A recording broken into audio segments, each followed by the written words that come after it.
An exciting story of redemption, love, passion, and new beginnings. He was a cruel millionaire who mocked the ugly maid. She was an invisible woman who kept secrets that could destroy him, until, in a forbidden moment, she kissed him. The morning. Mist rose lazily over the hills of Pacific Heights, enveloping the Blackwood mansion like a veil of secrets that refused to dissipate. Emily Spencer adjusted the strap of her worn leather bag on her shoulder and raised her eyes to the imposing stone facade that rose before her. 42 years of life had not been enough to prepare her for this moment. The wrought-iron gate opened with an ominous creak when she approached, and her footsteps echoed on the cobblestone courtyard, like a premonition of what was to come. The San Francisco morning sun filtered through the tops of century-old eucalyptus trees, creating dancing shadows on the ground that seemed to whisper stories of the past. Emily breathed deeply, sensing the aroma of jasmine mixed with the smell of damp earth. Her mother, Catherine Spencer, had walked these same paths decades ago when she was still young and full of dreams that were gradually shaped by the harshness of life. Now Emily was there for a reason that went far beyond the need for work. The main door opened before she could even knock. An elegant woman with grey hair tied in an impeccable bun appeared in the doorway. Her blue eyes analyzed Emily from head to toe with the precision of someone accustomed to evaluating people in seconds. "You must be Emily Spencer," said the woman, her voice carrying a courteous but cold formality. "I'm Diana Blackwood, Richard's sister. I've been expecting you." Emily nodded, extending her hand in greeting. Diana's handshake was firm but brief. There was something in that woman's eyes that suggested much more than her words revealed. A barely disguised curiosity, perhaps even suspicion. "Please come in. I'll show you the house and your responsibilities," Diana continued, gesturing for Emily to follow her. The interior of the mansion was even more imposing than the exterior. The Italian marble floor reflected the light that entered through colored, stained glass windows, creating a kaleidoscope of colors that danced on the walls lined with fine wood. Family portraits in golden frames observed passers-by, stern faces that seemed to guard the secrets of generations. Emily felt a shiver run up her spine when her eyes met the portrait of a white-bearded man with a penetrating gaze.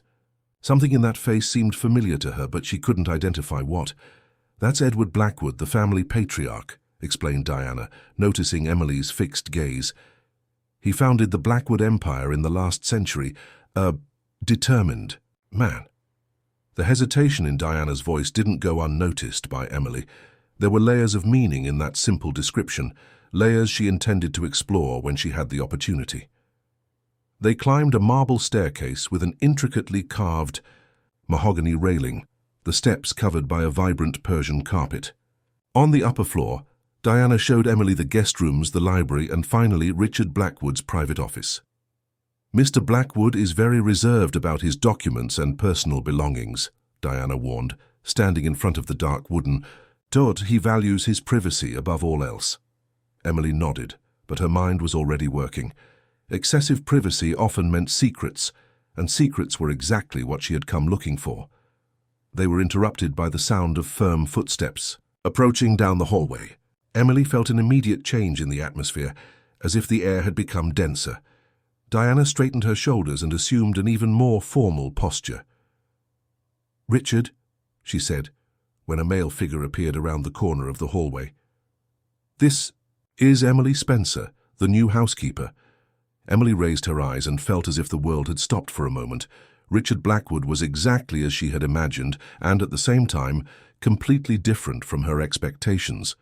Tall, with broad shoulders that perfectly filled his impeccably cut suit, he possessed a presence that dominated the environment effortlessly. His dark hair, slightly graying at the temples, was perfectly groomed, and his eyes were such a deep brown that they seemed almost black at first glance. But it was the intensity of that gaze that disturbed her. It was as if he could see through her, as if every thought, every intention was transparent under his scrutiny. "Miss Spencer," he said, his voice deep and controlled.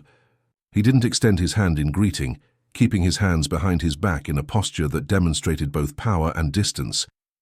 "I hope you understand that this house operates with precision. We do not tolerate improvisations." The way he pronounced the last word made Emily feel an implicit challenge. There was something in the way he observed her that suggested her presence. There was not welcome, as if her very existence was a disturbance to the carefully constructed order of his life. "I understand perfectly, Mr. Blackwood," Emily replied, keeping her voice firm, despite the nervousness growing in her chest.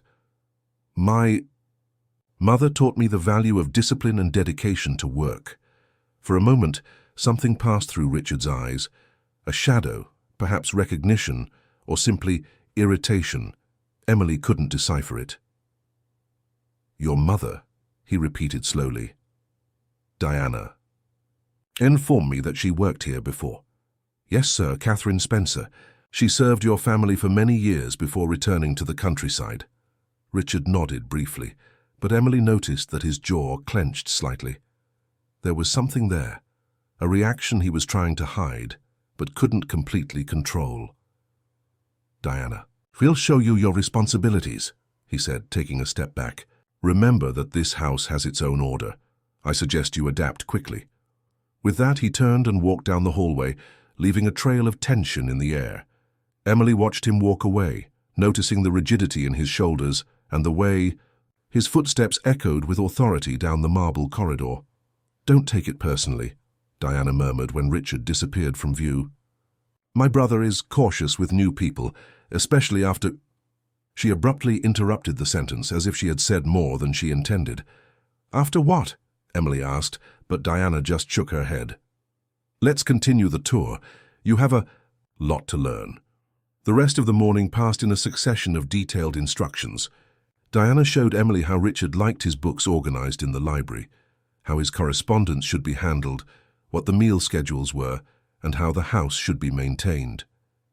Every detail was specific, every rule inflexible. It was as if Richard Blackwood's life was a musical score always played the same way, without variations or improvisations. "He's very particular about his routine," Diana explained as they walked through the library. "Every morning at 7 he has breakfast in the conservatory. At 9 he reviews correspondence in his office. He always has lunch at noon sharp. In the afternoons he receives business visitors or works on his personal projects. Sometimes he stays very late in the library." Emily absorbed every piece of information, but her attention was captured by a section of the library that seemed different from the others.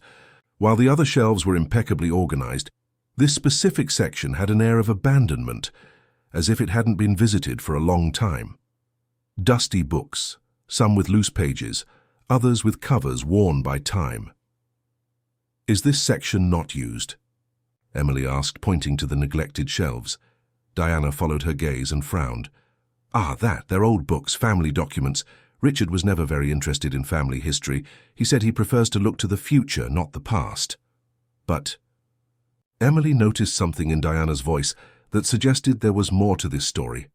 A hesitation, a discomfort she tried to disguise with indifference. "Perhaps I could organize it," Emily suggested casually. "It seems to need attention."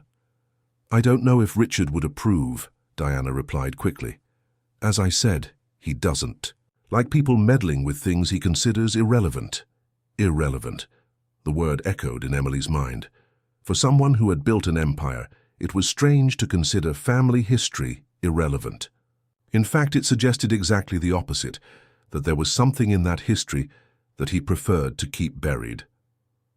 Lunch was served in the conservatory, a glass and wrought-iron environment that offered a stunning view of the city stretching below the hill. Emily ate in silence, observing how the filtered light created intricate patterns on the stone floor. It was a beautiful place, almost magical, but there was a palpable melancholy in the air. "Richard usually lunches here alone," Diana commented, noticing Emily's contemplative look. "He says it's the only place in the house where he can think in peace." "Must be lonely," Emily murmured without thinking. Diana observed her with a curious expression. "Lonely? My brother chose solitude, Emily. It's different." But Emily noticed a sadness in the depths of Diana's eyes, as if she also recognized that there was something wrong with the way Richard isolated himself from the world. The afternoon was dedicated to meeting the rest of the staff. Besides Diana, there was Maria, the cook, a robust and cheerful woman who had worked for the family for over 20 years. There was also Robert, the driver and trusted man, and 2 other maids who took care of the cleaning and maintenance of the house. "Welcome to the family," Maria said with a warm smile when Emily was introduced in the kitchen. "Anything you need, just ask. I knew your mother, you know. Catherine was an extraordinary woman." Emily's heart raced. "You knew my mother?" "Of course, we worked together for a few years. She was special. She had a way of dealing with people that was unique, especially with old Edward." Emily felt that Maria was about to say something important, but at that moment, Diana appeared at the kitchen door. "Emily, Richard wants to speak with you in his office." Diana's tone was neutral, but Emily detected an underlying tension. She said goodbye to Maria with a nod and followed Diana through the corridors to Richard's office. The door was ajar when they arrived.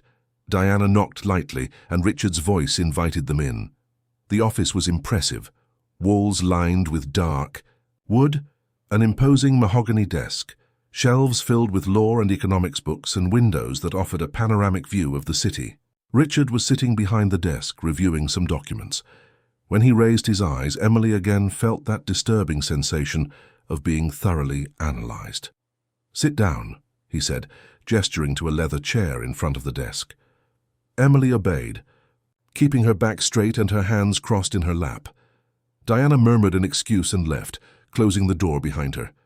The silence in the office was almost palpable, broken only by the ticking of an antique clock on the wall. "I spoke with your references," Richard began, his voice measured and controlled. "All excellent. You seem to be a competent person." Again the hesitation before the last word. Emily began to notice that Richard Blackwood had a habit of carefully choosing his words, as if each one was a weapon that could be used against him. "I appreciate the trust, Mr. Blackwood." He studied her for a long moment, and Emily had the impression that he was trying to decipher some enigma. His eyes scanned her face with an intensity that made her feel naked, as if every thought was visible. "There's something I should make clear from the start," he finally said. "This house is not just a workplace. It's my sanctuary. I value my privacy above all, and I expect that to be respected. I don't tolerate excessive curiosity or interference in matters that don't concern you." The message was clear, but Emily felt a spark of challenge ignite in her chest.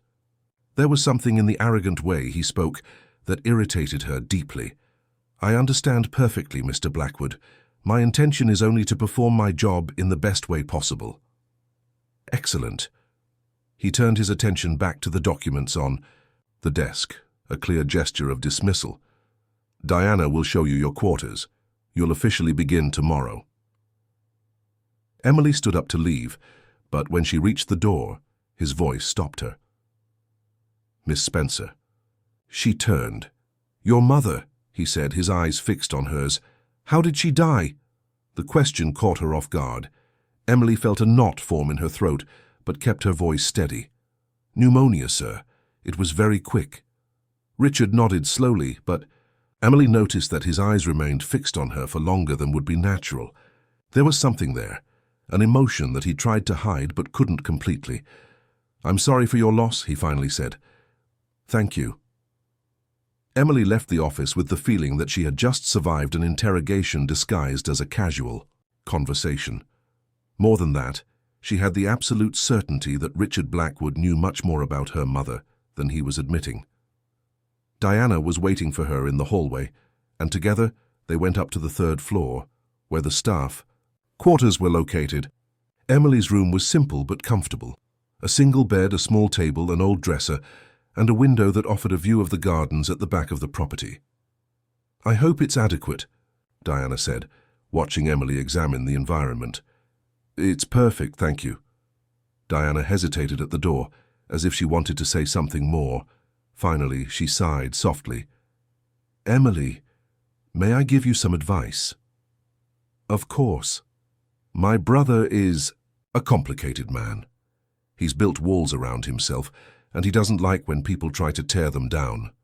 If you plan to work here for a long time, it's better to respect those boundaries.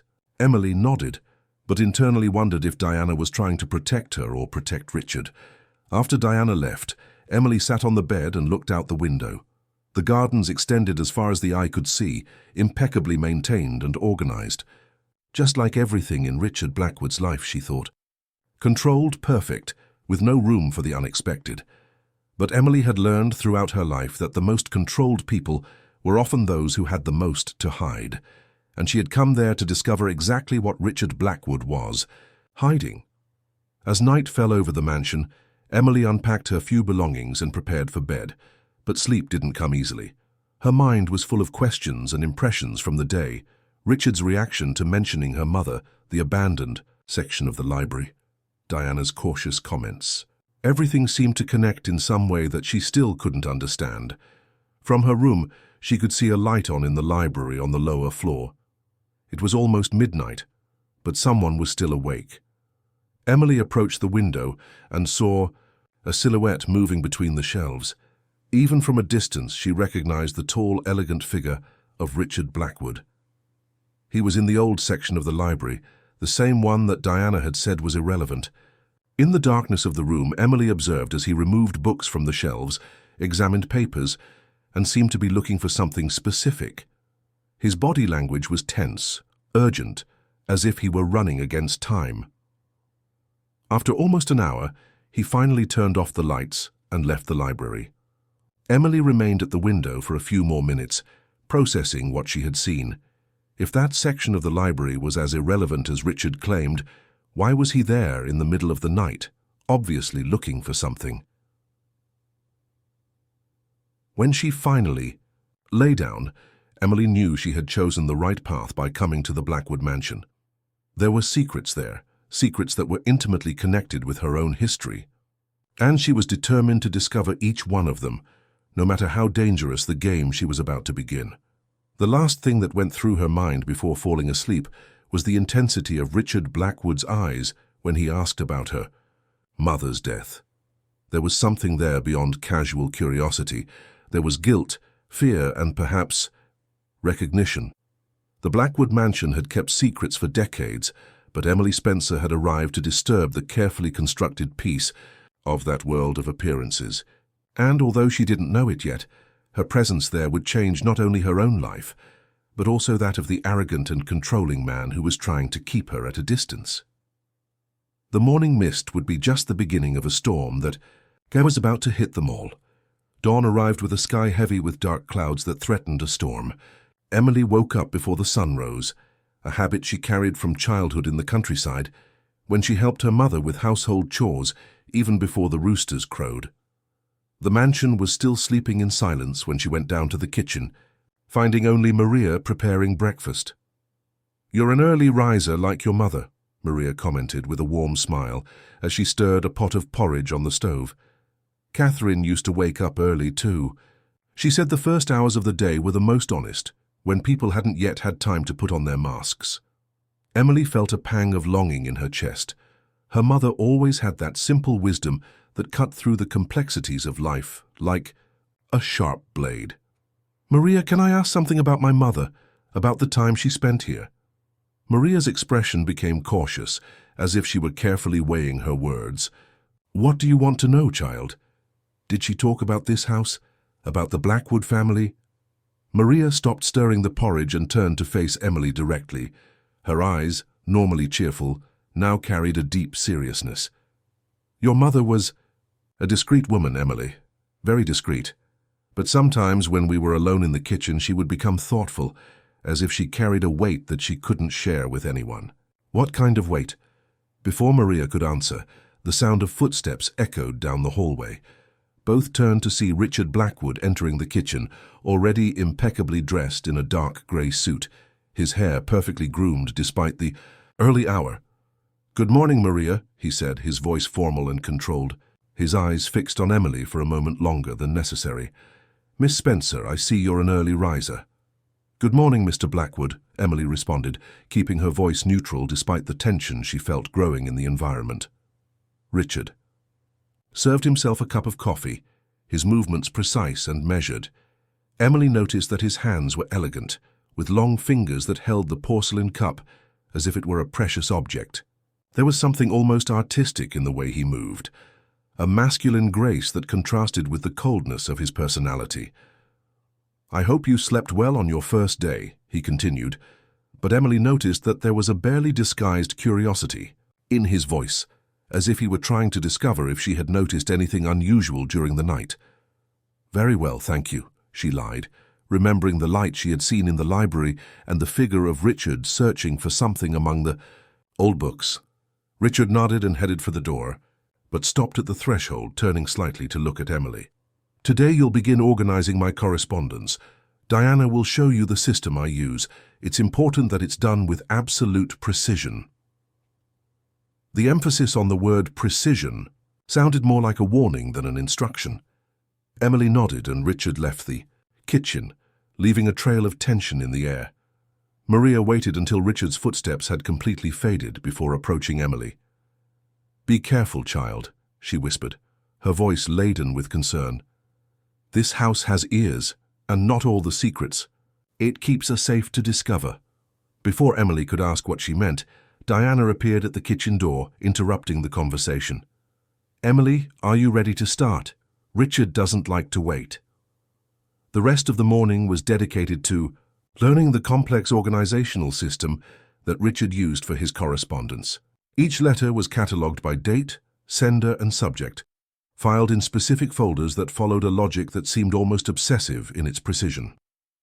"Richard controls every aspect of his life this way," Diana explained, as she showed Emily how to categorize the documents. "He believes that chaos is the enemy of success." Emily absorbed the information, but her mind was focused on the opportunity that this task offered her. By organizing Richard's correspondence, she would have access to valuable information about his business and perhaps about his past. During the afternoon, while working alone in the office, Emily allowed her eyes to wander over the shelves of books and documents. Most were related to business, contracts, financial reports, commercial correspondence. But there was also a locked drawer in Richard's desk, and Emily felt an irresistible curiosity about what might be hidden there. She was so deep in thought that she didn't hear the footsteps approaching the office. When the door opened, she started, dropping some papers on the floor. "Nervous, Miss Spencer?" Richard's voice carried a tone of irony that made Emily feel heat rise up her neck. "Just concentrating on my work," she responded, bending down to collect the scattered papers. To her surprise, Richard also bent down, helping her collect the documents. For a moment, their hands met as they reached for the same paper, and Emily felt an electric shock run up her arm. She raised her eyes and found Richard's gaze fixed on hers, a disturbing intensity shining in his dark pupils. For a few seconds, neither moved. Emily could feel the heat emanating from his body, the masculine scent of his cologne mixed with something that was purely him. It was disconcerting to realize that, despite his arrogance and coldness, there was something magnetically attractive about Richard Blackwood. "Careful," he murmured, his voice lower and hoarser than before. "Important. Papers can be irreparable if damaged." There was a double meaning in those words that didn't escape Emily. She straightened up quickly, creating distance between them. "Of course, Mr. Blackwood. I'll be more careful." Richard remained crouched for another moment, observing her with an expression she couldn't decipher.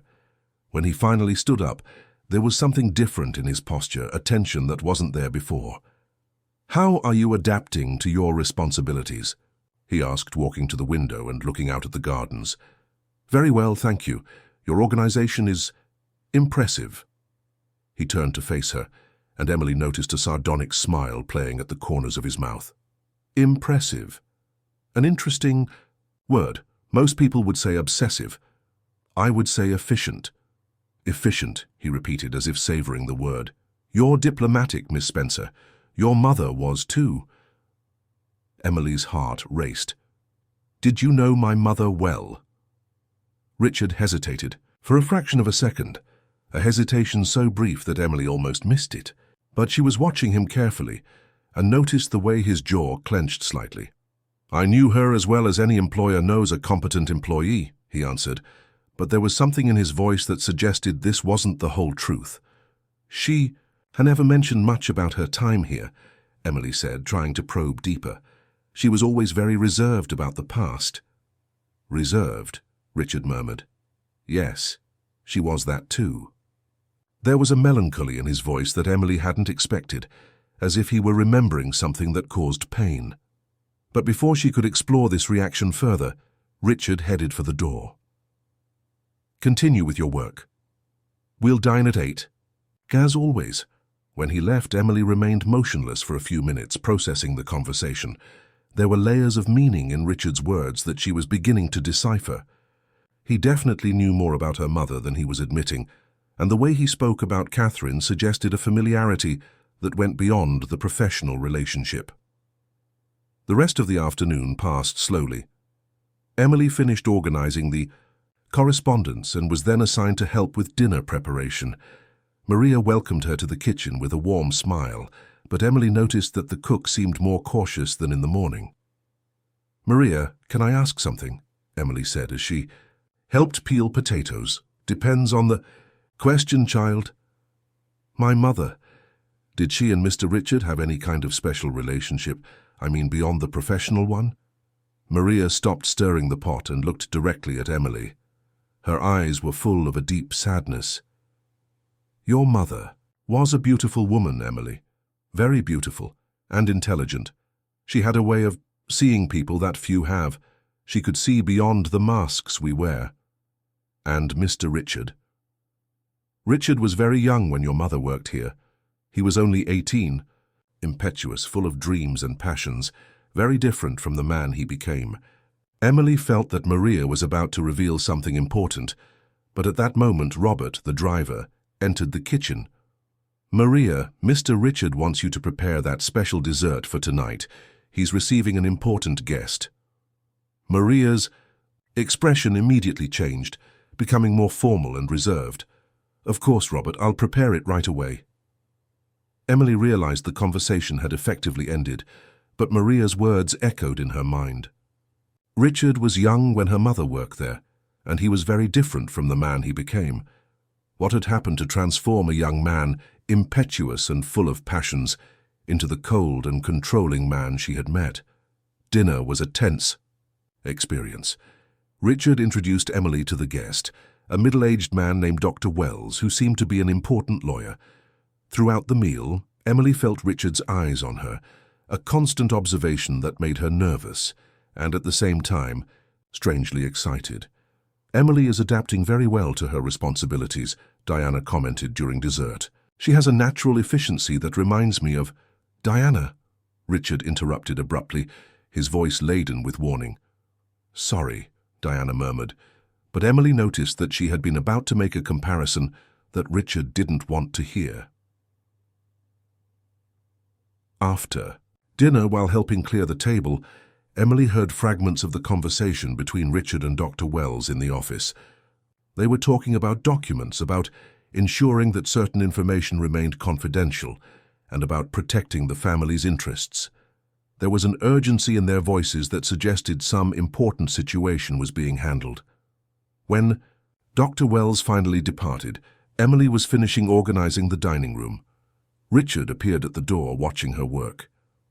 "You are efficient," he said, echoing their earlier conversation, "and discreet."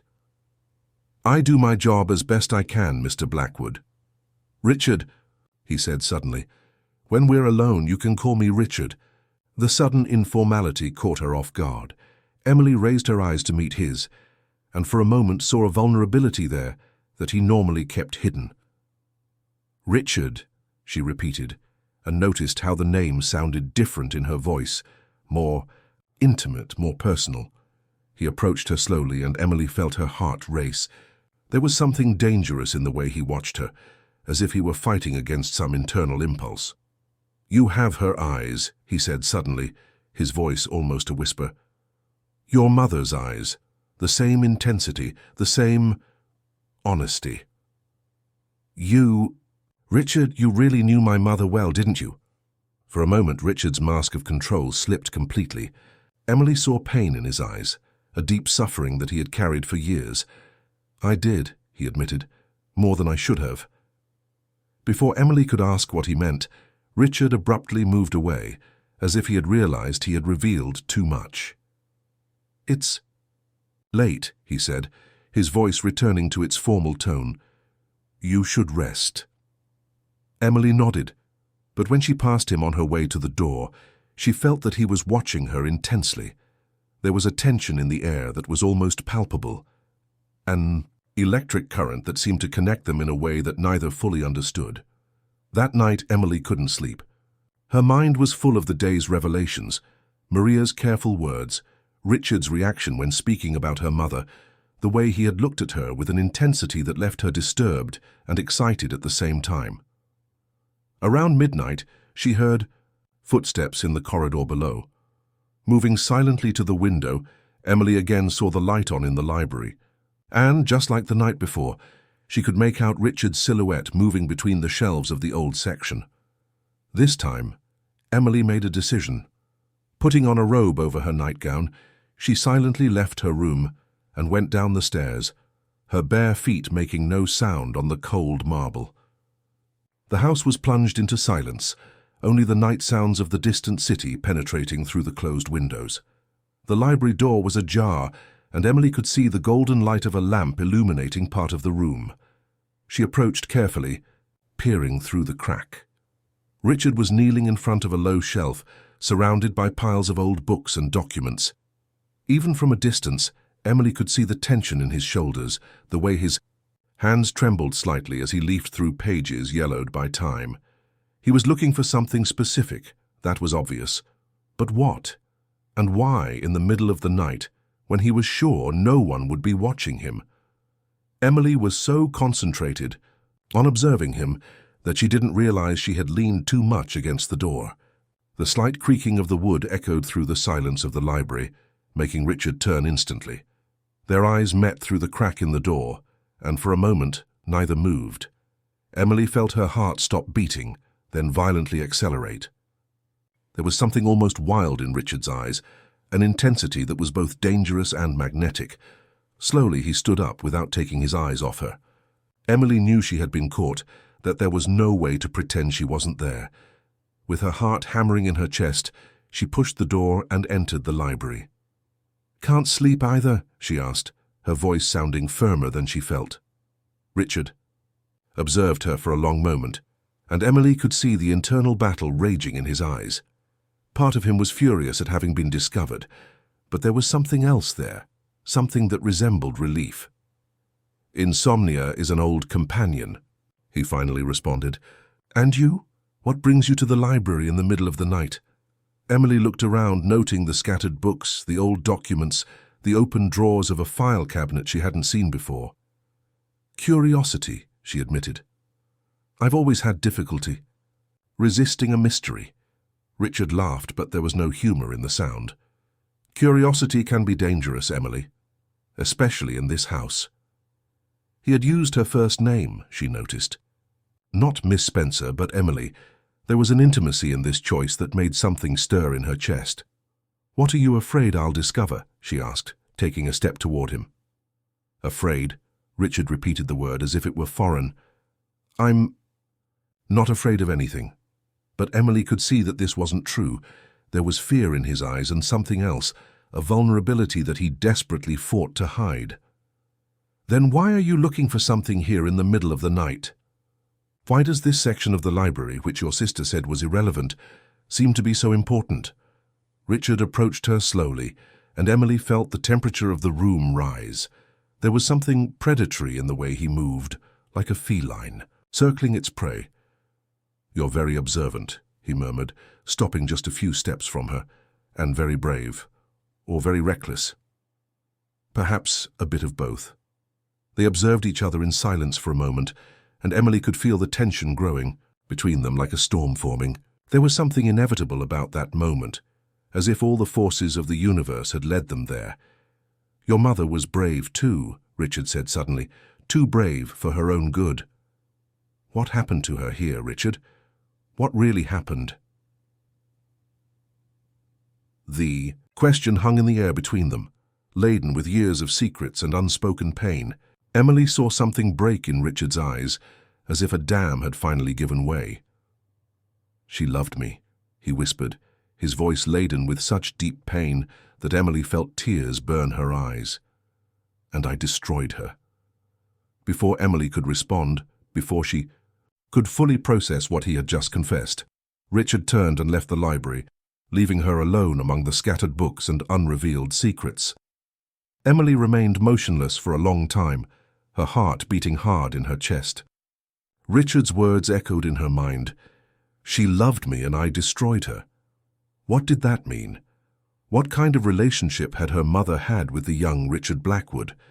And what had happened to transform that relationship into something he carried as an open wound decades later? Looking around the messy library, Emily noticed that Richard had left some documents on the table. She approached carefully, and her heart almost stopped when she saw what was written on the cover of an old folder.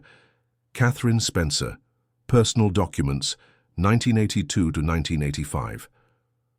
With trembling hands, Emily opened the folder.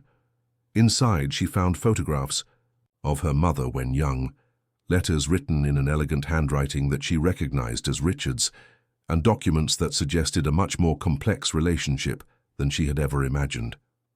One of the letters was open on the table, and Emily couldn't resist reading it. "My dear Catherine, I can no longer pretend that you are just an employee of this house. You have become the air I breathe, the reason I wake up every morning. I know that our age difference, our difference in social position make this love impossible in the eyes of the world, but to me you are more real than anything that has ever existed in my life." Emily's hands were trembling so much that she almost dropped the letter. Her mother and Richard. They had been lovers. Her young mother, working for the Blackwood family, had fallen in love with the son of the house and he with her. But if they loved each other, what had happened to separate them? Why had her mother left the mansion and never spoken about this period of her life? And why did Richard carry so much pain and guilt regarding this relationship? Emily carefully closed the folder and put it back in the place where she had found it. Her mind was spinning with questions and possibilities, but one thing was certain. She had discovered only the tip of a much larger iceberg. When she finally returned to her room, dawn was already approaching. Emily lay down, but sleep didn't come. Her mind was full of images, her young and in-love mother, Richard, as an 18-year-old boy, impetuous and full of passions, the forbidden relationship that had marked both their lives forever. And now, she was there, Catherine's daughter, awakening feelings in Richard that he obviously preferred to keep buried. There was something cruel about the fate that had brought her back to that house, something that seemed to repeat patterns of the past in a way that was both fascinating and terrifying. When the sun finally rose, painting the sky in golden and pinkish tones, Emily made a decision. She would not leave without discovering the whole truth about what had happened between her mother and Richard Blackwood. No matter how dangerous it was, no matter what secrets she might discover along the way, because now she knew that her own life was inextricably intertwined with the history of that family, and that the feelings that were beginning to grow in her heart for Richard were much more complicated than she had ever imagined. The Blackwood mansion had kept its secrets for decades, but Emily Spencer was determined to bring them to light, even if it meant facing truths that could destroy everything. She thought she knew about herself and about the man who was beginning to awaken passions she had never experienced before. The days following the nighttime encounter in the library passed in a tense dance of mutual avoidance. Richard seemed to have built even higher walls around himself, limiting his interactions with Emily to the bare minimum. When they spoke, his words were courteous but cold, as if he were desperately trying to erase the vulnerability he had shown that night. Emily, in turn, felt as if she carried liquid fire in her veins. The revelations about the relationship between her mother and Richard had changed everything. The way she saw him, how she interpreted every look, every word. There were moments when she caught him watching her with an intensity that made her heart race. But when their eyes met, he looked away as if he had been burned. It was a rainy Thursday when Emily finally decided to break the silence that had settled between them. Richard was in his office, as always, immersed in piles of documents that seemed never to diminish. Emily knocked on the door and entered without waiting for permission, an attitude she knew would irritate him. "We need to talk," she said, closing the door behind her. Richard raised his eyes from the papers, and Emily saw a flash of something, surprise, perhaps even relief, before his expression hardened again. "I don't recall scheduling any meeting, Miss Spencer." The return to formal treatment was like a slap in the face, but Emily didn't back down. She approached the desk, placing her hands on the polished mahogany surface and leaning slightly forward. "Miss Spencer," she repeated, her voice laden with sarcasm. "After what happened in the library, we're going back to formalities?" Richard leaned back in his chair, his eyes scanning her face with an intensity that made Emily feel heat rise up her neck. There was something dangerous in the way he watched her, as if he were fighting against impulses he preferred not to admit. "What happened in the library," he said slowly, "was a moment of weakness. It won't be repeated." "Weakness?" Emily laughed, but there was no humor in the sound.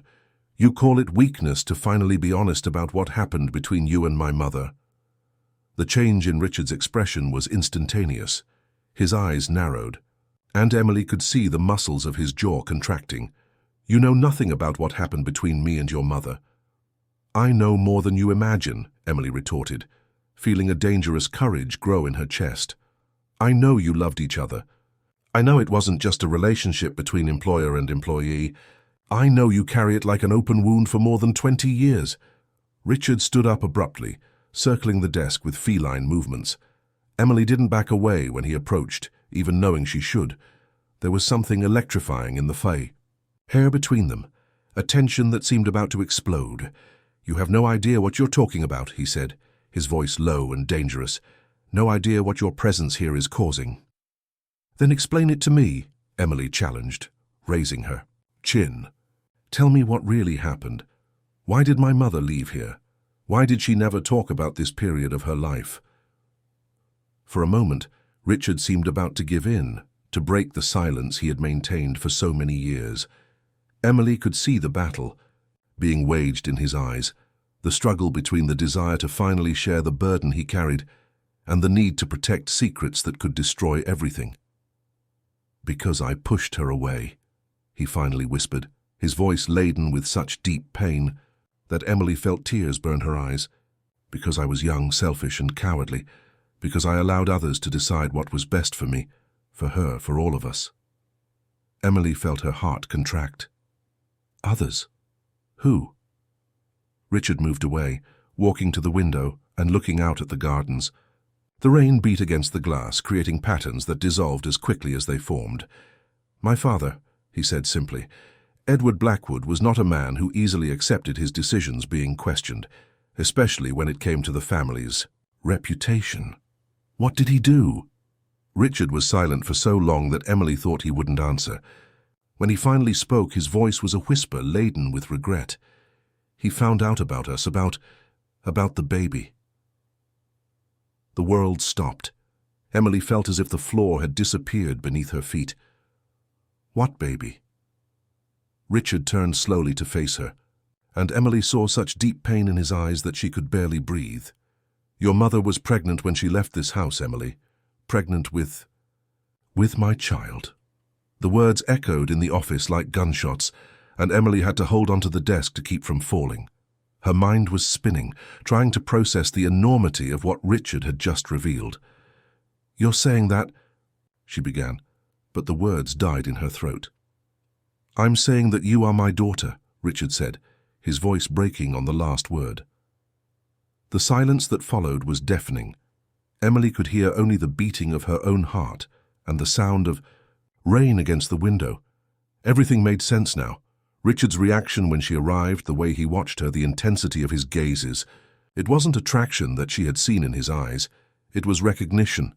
It was the pain of a father looking at the daughter he had never known. "No," she whispered, shaking her head. "This can't be true."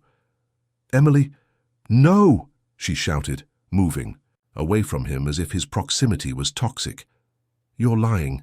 My father died when I was a baby. My mother told me—" "Your mother lied to protect you," Richard said gently, "to protect you from a truth that could have destroyed your life.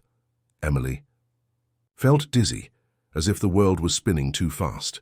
Memories of her childhood began to reorganize in her mind, the moments when her mother became sad when she asked about her father, the way Catherine avoided talking about her time in the city, the melancholy looks when she thought Emily wasn't watching.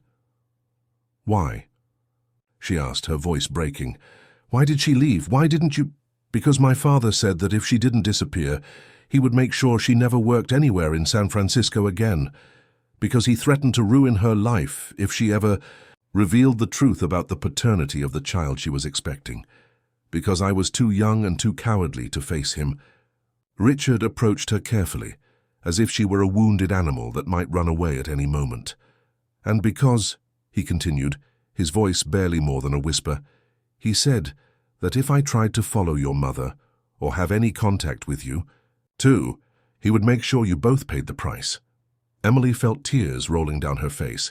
"You could have fought. You could have—" "I was an 18-year-old boy, Emily.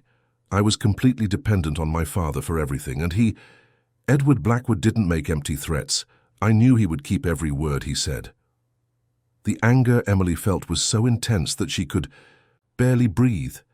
Anger at Edward Blackwood for destroying her mother's life, anger at Richard for being a coward, anger at her mother for lying to her throughout her life, anger at herself for having felt attracted to a man who she now discovered was her father.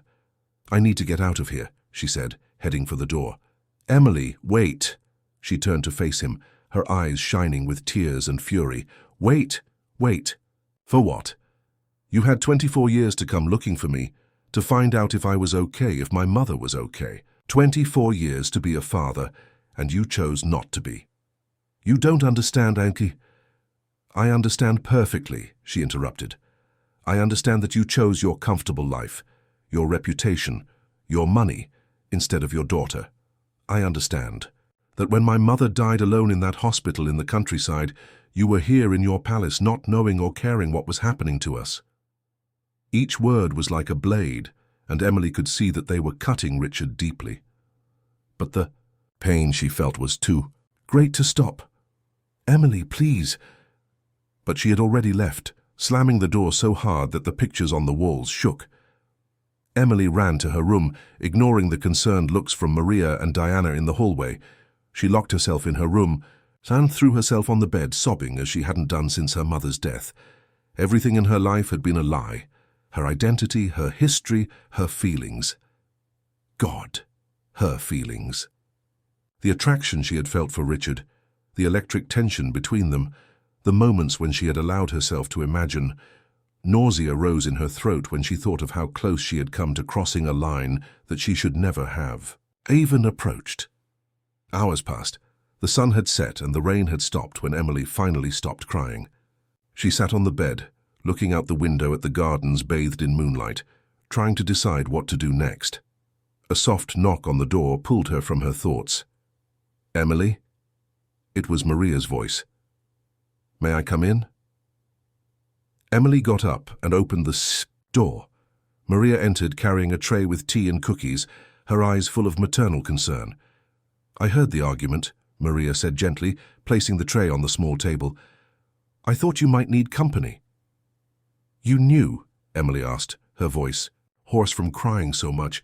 "About me and him?"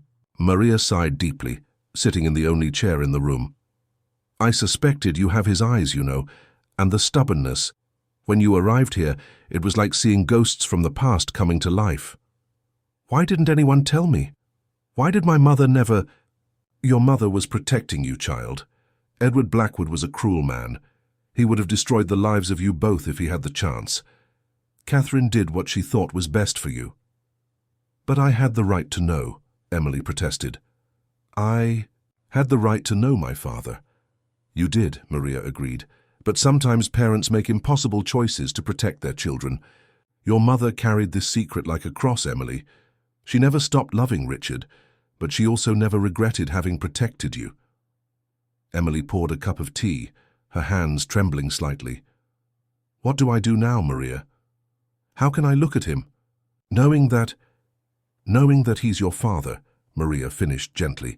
"It's difficult, I know, but it can also be a second chance for both of you." "A second chance?" Emily laughed bitterly. I felt attracted to him, Maria. I thought there was something between us. How can I overcome this? Maria observed her with wise and gentle eyes. The heart sometimes gets confused, child, especially when we carry deep wounds. But you are stronger than you think. And Richard, he may have been a coward in the past, but I see in the way he looks at you that he's trying to find courage now. A new knock on the door interrupted the conversation. This time, it was Diana who appeared, her eyes red as if she too had been crying. "Emily," she said, her voice careful, "may I talk to you?" Maria stood up. "I'll leave you to talk." She squeezed Emily's hand gently before leaving. "Remember what I said, child. Sometimes second chances are rare gifts." Diana entered and closed the door, standing in the middle of the room with an expression that mixed guilt and determination. "I knew," she said without preamble. "I knew from the day you arrived here." Emily stared at her, unable to hide her hurt. "And you said nothing."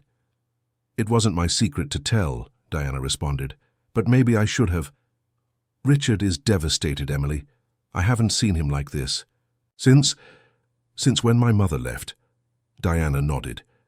"He never forgave himself for not being brave enough to fight for her. And now that you're here, all that pain has returned, multiplied by the guilt of not having been present in your life." "He chose not to be present," Emily said harshly. "Chose?" Diana shook her head. "Emily, you didn't know our father. Edward Blackwood was a tyrant. He controlled every aspect of our lives. When he discovered Richard's relationship with your mother, his fury was terrible." Diana sat on the bed beside Emily, her hands trembling slightly. "He locked Richard in the house for months. He wouldn't let him go out, make calls, have any contact with the outside world. And meanwhile, he was making your mother disappear. He paid for her to leave, threatened her, ensured she could never return." Emily felt a new wave of pain. "And Richard allowed this?" "Richard tried to escape twice. The first time our father brought him back and said that if he tried again, he would ensure that your mother was arrested for theft. The second time," Diana paused, her hands trembling more visibly.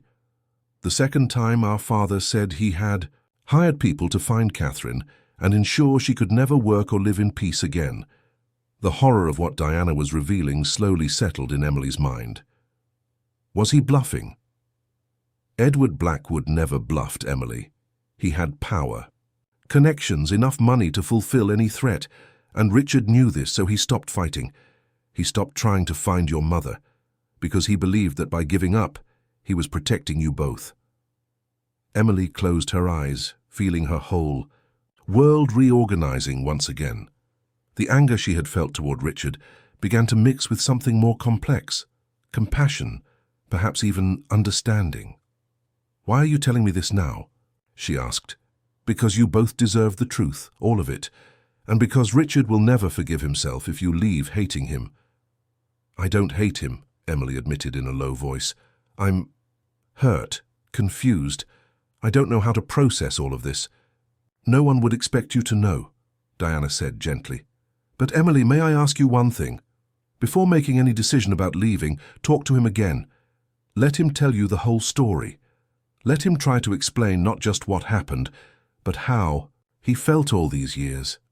Emily nodded slowly. Part of her wanted to run away, go back to the countryside and try to forget everything she had discovered. But another part, perhaps the part she had inherited from her mother, wanted to listen, understand, perhaps even forgive. "Where is he now?" she asked. "In the library, where he always goes when he's trying to deal with pain he can't control." Emily stood up, looking at herself in the small mirror above the dresser. Her eyes were red from crying so much, her hair disheveled, but there was something different in her expression, a determination that wasn't there before. "I'll talk to him," she said. Diana smiled for the first time since she had entered the room. "He'll be waiting. I think he always has been." Emily went down the stairs slowly, each step echoing in the silence of the sleeping house. The library was illuminated, as she knew it would be. Richard was sitting in a leather armchair, a glass of whiskey in his hand, looking at the fire crackling in the fireplace. He raised his eyes when she entered, and Emily saw that he too had been crying. There was something devastating in the image of that powerful and controlled man, broken by pain and regret. "I didn't think you would come," he said, his voice hoarse. "Diana told me some things," Emily responded, sitting in the armchair across from his. "About your father, about what really happened." Richard closed his eyes. "Diana was always braver than me." "Tell me the rest," Emily asked. "Tell me how you felt. Tell me what it was like to live all these years knowing you had a daughter you never knew." Richard took a sip of whiskey before answering. "It was like dying a little each day, especially after my father died, and I realized I was free to look for you but didn't know how. Didn't know if I would be welcome, if I had the right to disturb the life your mother had built for you." "Did you hire investigators?" "Several. Over the years, I always knew where you were, how you were doing. I knew when you graduated high school, when you started working, when—" His voice broke. "When your mother got sick." Emily felt tears burn her eyes again. "You knew she was dying." "I knew, and I almost went there. I bought tickets 3 times but never had the courage to use them. I kept thinking that my presence would only cause more pain, more complications at a time that was already difficult." "Enough." "She asked about you," Emily said softly. "In the last days when she was delirious with fever, she called your name." Richard put his face in his hands, his shoulders trembling with the force of his emotion. "I loved her so much, Emily. She was the only woman I ever truly loved. And you were the dream I never allowed myself to have." Emily stood up and approached him, kneeling beside his armchair. For the first time, she saw not the powerful and arrogant man she had met, but a father broken by the pain of having lost his daughter before even having known her. "I'm here now," she said gently, placing her hand on his. "I don't know how to navigate this. I don't know how we'll be father and daughter after all these years, but I'm here." Richard raised his eyes to meet hers, and Emily saw hope shining through the pain. "You'll stay, even knowing everything?" "I'll stay," she answered, surprising herself with the certainty in her own voice. "But we need to establish some rules.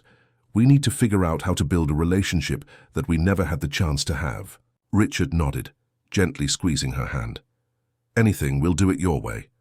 For a long moment they remained like this, father and daughter finally reunited, both wounded, both healing, both trying to figure out how to repair 24 years of forced absence.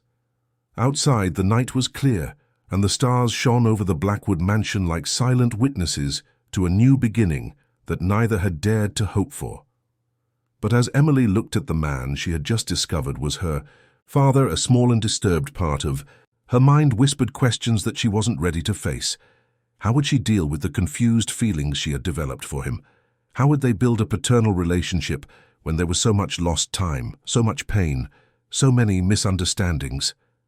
And, more frightening still, how would she deal with the fact that even knowing the truth, a part of her heart still reacted to his presence in ways that had nothing to do with filial love? Those were questions for another day, Emily decided. For now it was enough that they had found each other. The rest they would discover together, one day at a time. The weeks following the revelation were a period of painful adjustments and constant discoveries. Emily and Richard walked around each other like dancers learning a complex choreography, each movement carefully calculated to avoid missteps that could break the fragile bridge they had begun to build. Richard had changed his routines to include Emily in small but significant ways. He began taking breakfast in the dining room instead of the conservatory, silently inviting her to join him. These meals were initially tense, punctuated by long silences and careful conversations about safe subjects, the weather, the gardens, small details about the administration of the house. But Emily noticed that Richard watched her constantly, as if trying to memorize every detail of her face, every expression, every gesture. There was a hunger in his eyes, not romantic. She knew now, but paternal. It was the hunger of a man trying to recover 24 years of lost fatherhood in each shared moment. "You have her hands," he said one morning, watching Emily stir sugar into her coffee. "Your mother had that same delicacy in her gestures, as if each movement was a small dance." Emily stopped stirring her coffee, raising her eyes to meet his. "Tell me more about her, about how she was when you met her." Richard's face softened, and for the first time since the revelation, Emily saw something beyond pain in his eyes when he spoke about Catherine. She was 17 when she arrived here. She came from a very poor family in the countryside, had lost her parents and needed to work to survive. But there was something about her and a dignity, an inner strength that neither poverty nor difficulties could break. Emily leaned forward, hungry for details about a version of her mother she had never known. Was she beautiful? Richard smiled, and it was like seeing the sun rise after a storm. She was the most beautiful woman I had ever seen, but it wasn't just physical beauty. It was the way she illuminated any room she entered, how she made people feel important, seen. My father was a difficult man, but even he had a special fondness for Catherine, until he discovered about you two. Richard's expression immediately hardened. Yes, until then. Emily hesitated before asking the next question, but curiosity was stronger than caution. How did it happen? Between you? Richard was silent for so long that Emily thought he wasn't going to answer. When he finally spoke, his voice was low, almost a whisper, laden with memories. I had argued with my father about my studies. He wanted me to pursue law, but I dreamed of being an architect. I left the house furious and went to the conservatory. It was raining, exactly like that first night you found me in the library. Emily remembered the intensity of that moment, the electric tension in the air, and felt a familiar discomfort. Catherine was there arranging the plants. When she saw me enter, she tried to leave to give me privacy, but I asked her to stay. We talked about dreams, about how sometimes we feel trapped by expectations that others create for us. And you fell in love? It wasn't immediate, Richard admitted. It was a slow, dangerous process. I knew it was wrong. The age difference, the social position. But Catherine, she saw me as I really was, not as the Blackwood heir. She saw my fears, my dreams, my imperfections, and she loved me despite all that. Emily felt tears burn her eyes. There was so much love and so much regret in Richard's voice that it was almost unbearable. How long did it last? 2 years. 2 years of secret meetings, hidden letters, love stolen in moments when no one was looking. They were the 2 happiest years of my life.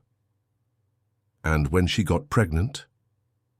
The pain returned to Richard's eyes like a cloud covering the sun. We were terrified. We knew my father would never accept it. I wanted to run away with her, marry in secret, build a life away from here, but she was afraid. She said I was too young, that I would end up resenting having abandoned my family, my inheritance. She was trying to protect you. She was trying to protect all of us. But in the end, she was the one who suffered the most. A heavy silence descended over them. Emily could imagine her young mother, in love and terrified, trying to navigate an impossible situation without guidance or support. Did you want me to be born?" The question came out more vulnerable than Emily intended. Richard stood up abruptly and circled the table, kneeling beside Emily's chair. He took her hands with a gentleness that contrasted with the intensity of his eyes. "Emily, you were wanted from the moment we knew of your existence. I dreamed of you, imagined what it would be like to hold you in my arms, teach you to walk, watch you grow. The idea of being a father was the only thing that gave me hope during those impossible months." Tears rolled down Emily's face. "Then why?" "Because I was a coward," Richard said, his voice breaking. "Because when my father said he would destroy Catherine's life if I didn't stay away, I believed him. And because part of me thought you two would be better off without me." Emily stood up abruptly, moving away from him. The emotional intensity of the conversation was becoming too much to process. "I need air," she murmured, heading for the door. "Emily, please," she said without turning. "Just give me a moment." Emily left the house and walked through the gardens, trying to organize her thoughts and feelings. The conversation with Richard had been revealing, but also disturbing. There was something in the way he talked about Catherine, in the intensity of his love for her, that made Emily feel like an intruder in a love story that didn't belong to her. And there was something else, something she hesitated to even admit to herself. When Richard had touched her, when he had held her hands with such gentleness, she had felt a familiar tremor. It was disturbing to discover that even knowing the truth about their relationship, her body still reacted to his proximity. She was so lost in her thoughts that she didn't notice she was no longer alone in the garden until she heard a voice behind her. Trouble in paradise. Emily turned to find a man she didn't recognize. He was tall, well-dressed, with grey hair and cold eyes that studied her with an uncomfortable intensity. "Excuse me, who are you?" she asked, instinctively taking a step back. The man smiled, but there was no warmth in the expression. "Marcus Wells, attorney for the Blackwood family for many years, and you must be the famous Emily Spencer." Emily remembered Dr. Wells, who had dined with them a few weeks before. But there was something different about him now, something predatory in the way he watched her. "Famous," she repeated cautiously. "Oh, yes. Your arrival has caused quite a stir in certain circles, especially after certain people started asking questions about your true identity." A shiver ran down Emily's spine. "I don't know what you're talking about." Marcus laughed, an unpleasant sound that made Emily shudder. "Of course you do. The bastard daughter of Richard Blackwood, returning home like the prodigal son. It's a fascinating story, actually." "How do you know?" Marcus completed. "My dear, I was the lawyer who helped Edward Blackwood make your mother disappear. I know all the sordid details of this little love story." Emily felt nausea rise in her throat. "What do you want?" "Straight to the point, I like that. I want you to leave, Emily. I want you to disappear from Richard's life, just like your mother did 24 years ago." "And if I don't want to?" Marcus approached her, and Emily could smell his expensive cologne and the aroma of cigars on his clothes. "Then certain information about the true cause of your mother's death might come to light. Information that wouldn't be very favorable to the reputation of the Blackwood family." The world stopped. Emily felt as if the floor had disappeared beneath her feet. "What are you implying?" "I'm not implying anything, my dear. I'm stating. Catherine Spencer didn't die of pneumonia. She died because certain people ensured she didn't receive adequate medical treatment when she got sick." That's a lie, is it?" Marcus smiled cruelly. "Then why was your mother refused at 3 different hospitals before finally being accepted at a small rural hospital that didn't have the resources to treat her properly? Why were competent doctors suddenly not available to see her?" Emily felt dizzy. "Why? Why would they do that?" Because Catherine was starting to ask inconvenient questions. She was trying to discover information about you, about Richard, and powerful people decided she knew too much. "Who?" Emily whispered. "Who did this?" Marcus stepped back, adjusting the cuffs of his expensive shirt. "That, my dear, is information that will only be revealed if you don't make the right choice." "What choice?" "Leave. Today. Disappear from Richard's life and never come back. Do this, and the secrets about your mother's death die with me." Emily stared at him with a mixture of horror and anger.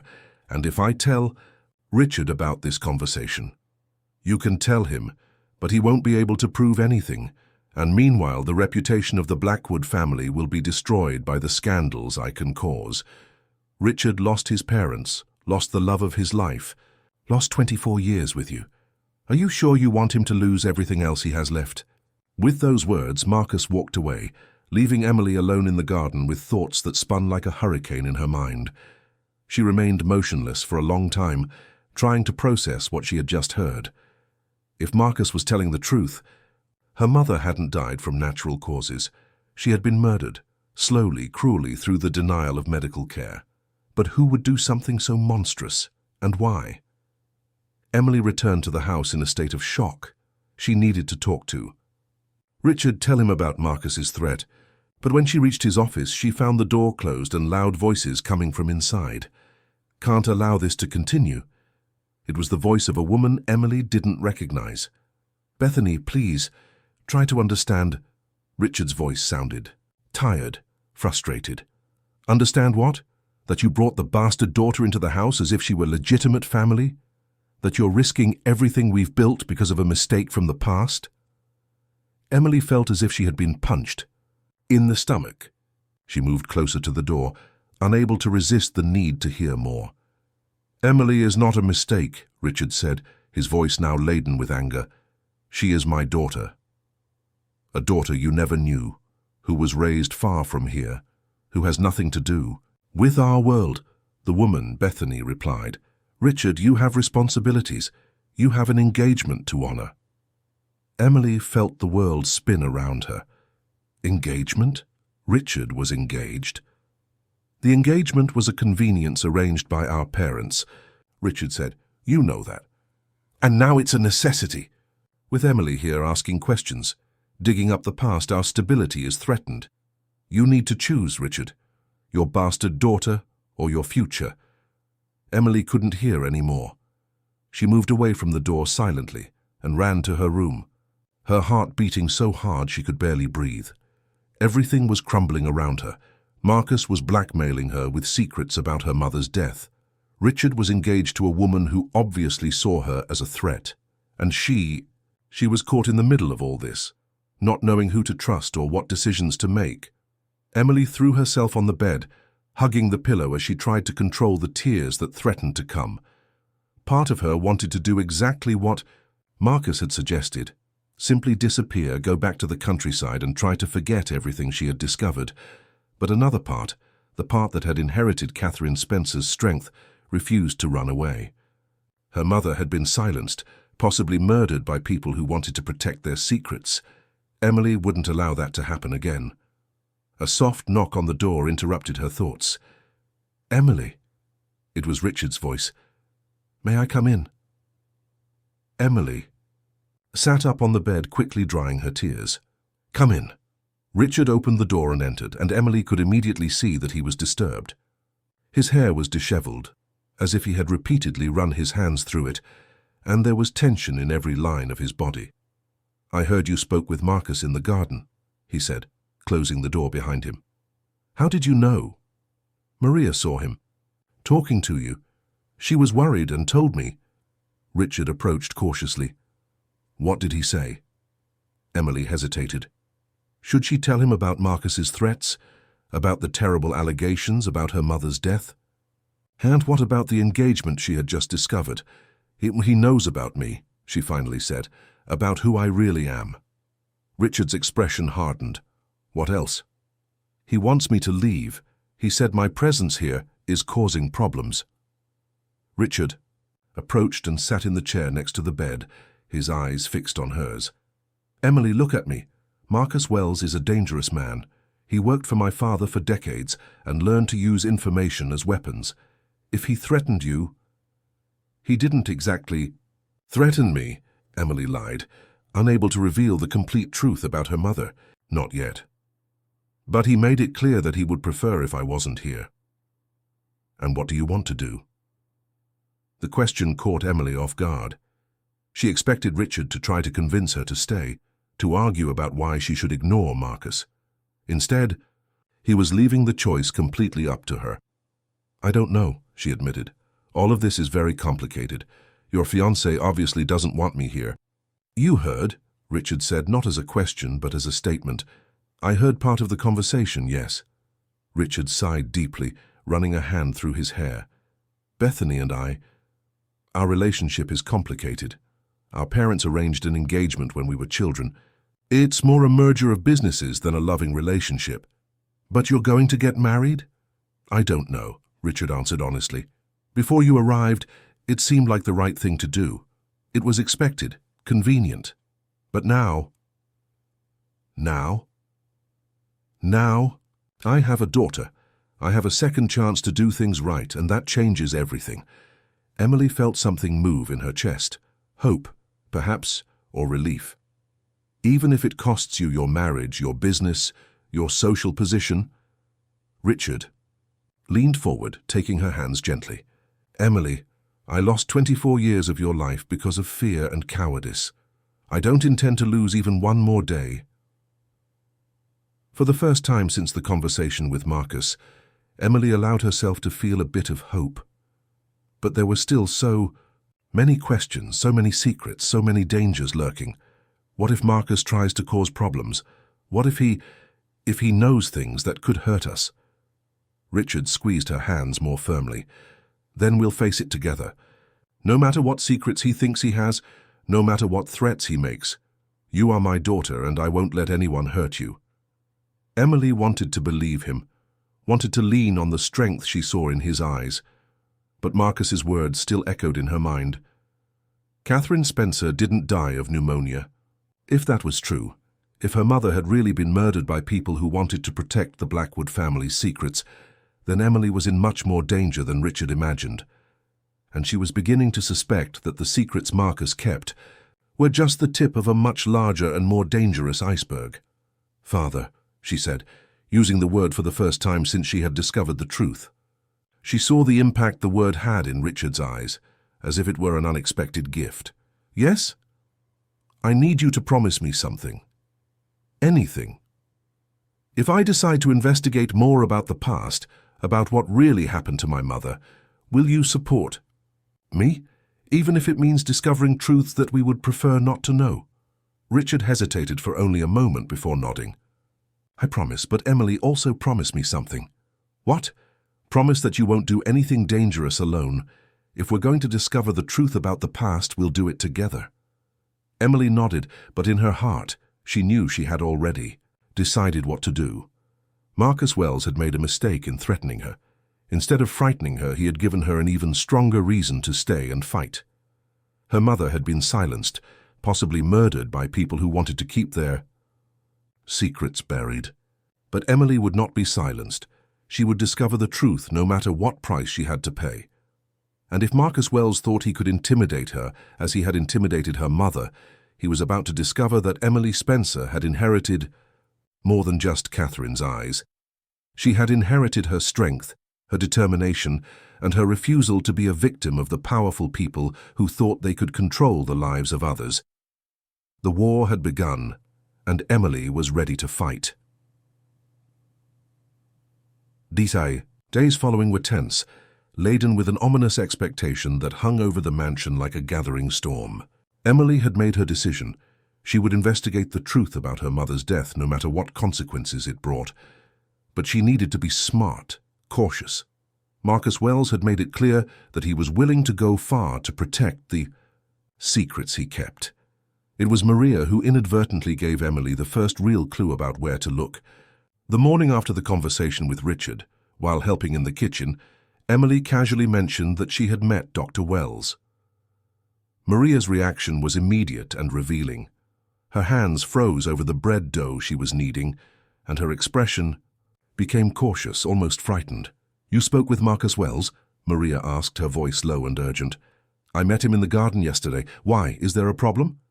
Maria looked around to make sure they were alone, then moved closer to Emily. "Child, you need to be careful with that man. Very careful." "Why? What do you know about him?" Maria hesitated, clearly struggling between the desire to protect Emily and the fear of revealing dangerous information. "He's not just a lawyer, Emily. Marcus Wells is the kind of man who does the dirty work for powerful families. When someone needs to disappear, when documents need to be falsified, when people need to be silenced, he's the one who takes care of it." Emily's blood ran cold. "Silenced? Your mother?" Maria stopped, biting her lower lip. "Your mother was asking questions about you, about Richard, in the months before she died. She had hired someone to investigate the Blackwood family." "How do you know this?" "Because she called me, Emily. 2 weeks before she died. She said she had discovered terrible things, that she needed to protect you. She said that if anything happened to her, I should tell the truth." Emily felt her legs grow weak.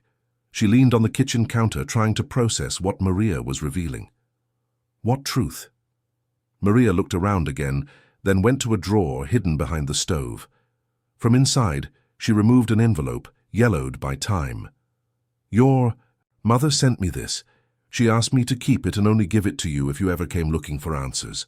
With trembling hands, Emily took the envelope.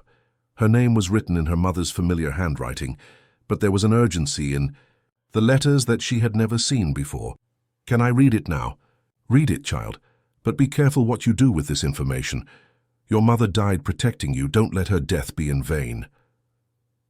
Emily went up to her room with the envelope burning in her hands, as if it were fire.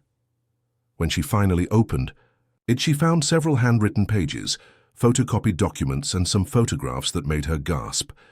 Her mother's letter began in a distressing way. My dear Emily, if you're reading this, it means my worst suspicions have been confirmed, and I'm no longer here to protect you. Forgive me for all the lies I've told throughout your life. Forgive me for not having the courage to tell you the truth about your father, about our story, about the dangers that have always surrounded us. Richard Blackwood is your father. You must already know that if you've gotten this far. But there are things about our separation, about the years that followed, that are more sinister than you can imagine. It wasn't just Edward Blackwood who separated us. There were others interested in ensuring our relationship ended, people who saw our union as a threat to much larger plans. Marcus Wells was at the center of it all. He not only helped Edward push me away, he orchestrated the entire operation. Emily stopped reading, her vision blurred by tears, but she forced herself to continue. In the years following my departure, Marcus kept me under constant surveillance. Whenever I tried to settle in one place, maintain a job, build a life for us, he would appear and cause problems. He said it was to ensure I never told the truth about you, but now I know there was more. Emily, my dear daughter, there are documents that prove that Edward Blackwood was not just your grandfather. He was involved in criminal activities, money laundering, corruption, even murders. And Marcus Wells was his right-hand man in all these activities. When you were born, you became not just an inconvenient bastard, but a potential threat.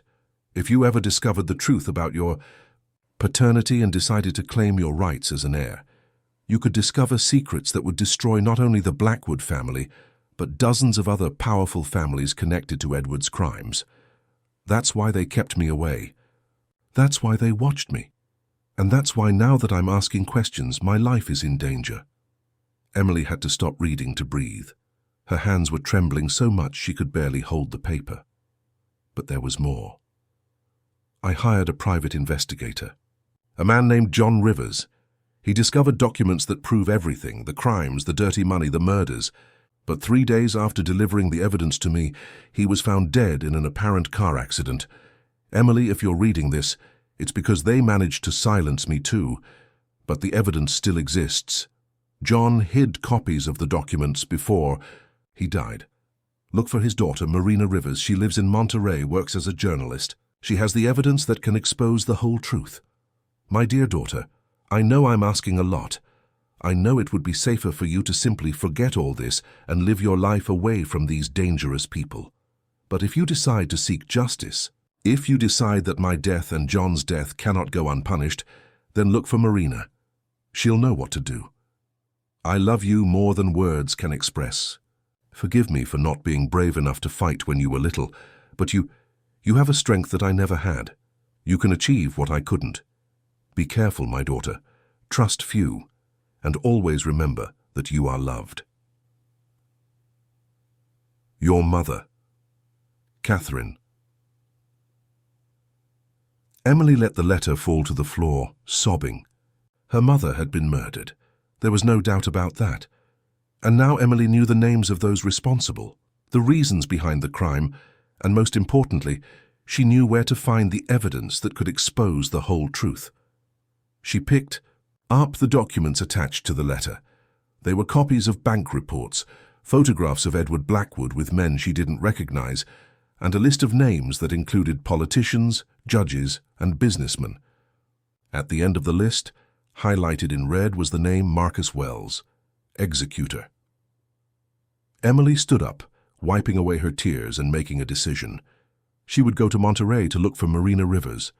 She would get the evidence her mother had died trying to gather, and she would expose the whole truth no matter how many powerful people it might destroy.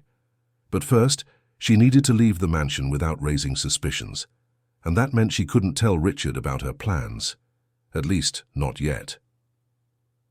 Emily went down for dinner as if nothing had happened, but internally she was boiling with anger and determination. During the meal, she carefully observed Richard. Was he part of the conspiracy? Did he know about his father's crimes? Or was he just another victim of the manipulations of men like Marcus Wells? "You're very quiet tonight," Richard commented, noticing her introspection.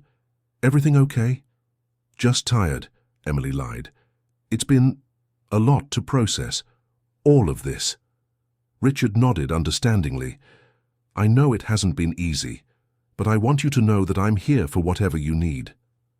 Emily observed him, looking for signs of deception or falsity, but all she saw was genuine concern. Perhaps he really didn't know about his father's crimes.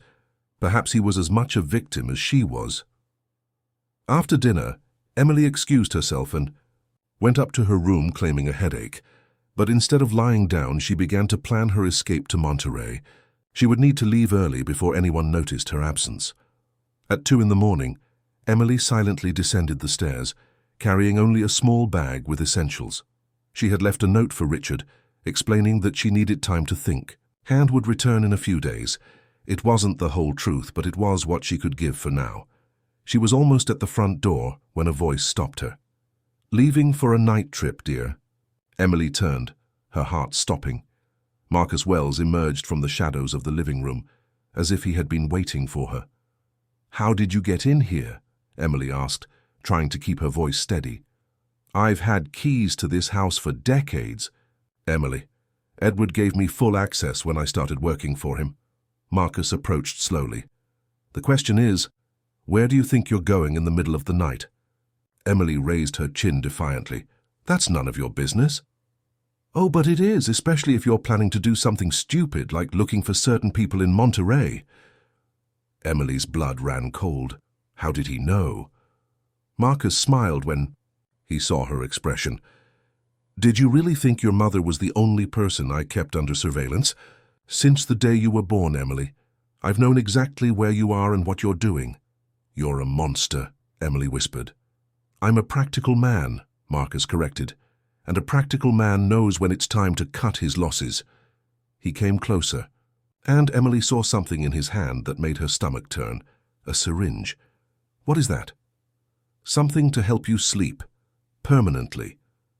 Emily backed away, but bumped into the closed door behind her. "You can't do this. Richard will know it was you.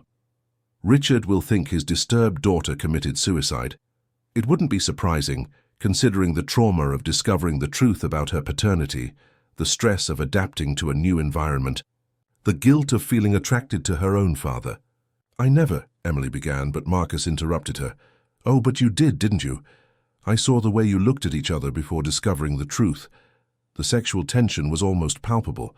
What a tragedy to discover you were desiring your own father." Emily felt sick. "You're sick. I'm efficient. And you, dear Emily, are a problem that needs to be solved." Marcus advanced with the syringe, but Emily was ready. She had learned self-defense years ago when she worked as a nurse in the countryside and had to deal with violent patients. She dodged his attack and kicked him in the knee with all the strength she had. Marcus screamed in pain and fell, but quickly recovered. Emily ran toward the stairs, shouting for help. "Richard! Richard, help me!" Lights came on throughout the mansion, and Emily heard footsteps running. Richard appeared at the top of the staircase, wearing only pajama pants, his hair disheveled. "Emily? What's happening?" "Marcus, he tried to kill me." Richard ran down the stairs, arriving at the same time as Diana and Maria appeared from other corridors. Marcus had gotten up and was trying to compose himself, hiding the syringe behind his back. "Richard, good thing you came," Marcus said, trying to sound calm. "I found Emily trying to leave the house in the middle of the night. I was worried about her." "He's lying," Emily shouted. "He has a syringe. He was going to kill me."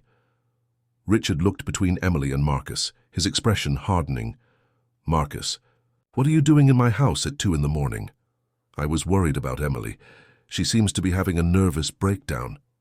"Show your hands," Richard roared, his voice echoing off the marble walls. Marcus hesitated for a moment, then slowly brought his hands forward, revealing the syringe. The silence that followed was deafening. "Robert!" Richard shouted. "Robert!" The driver appeared, still wearing nightclothes but fully alert. "Yes, sir." "Call the police. Now."